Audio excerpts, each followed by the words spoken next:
Kettle and Fire, we've got two different quote regen SKUs that we launched in 2021.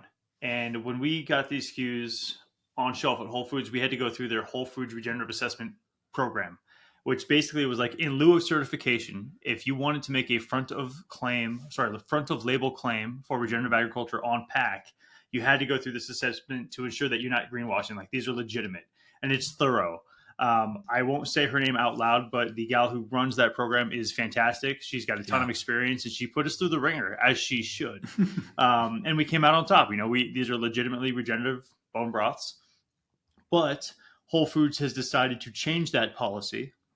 They are now requiring a third-party certification if you want to make a front of label claim at Whole Foods. Originally, you had to have either ROC, Regenified, or land to market verification, or go through their assessment program, and you could have that front of label claim. Now they're saying you cannot have just the Whole Foods assessment, but they've added a greener world to their list of recognized certifications, and they're still having conversations with other certifier and verification agencies out there. So long story short, they're really trying to hold a high bar and have some integrity around regenerative, which is fantastic.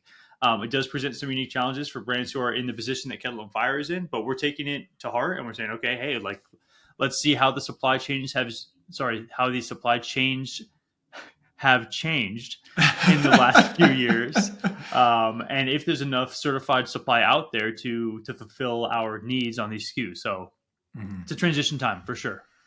Yeah, super interesting. And you broke that down really well. Just one point of clarity for the listeners, that's just for front of pack claims, right? So you'll see a lot of brands still talk about regenerative on the side panel or the back, and you can still go through the Whole Foods market assessment for those claims. They're just now requiring certification from one of those four organizations that Kyle just mentioned for just front of pack claims.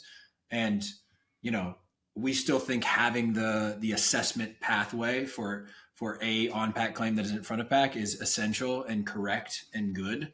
So we definitely support what they're doing there. And, they've been really clear that they're going to continue to evaluate and kind of, mold those standards to whatever they think is best in class for the current kind of given time, which I think they continue to do that. And, they've done it in a transparent and public and kind of leading way, more so than any other retailer that we know of, I guess, at this point.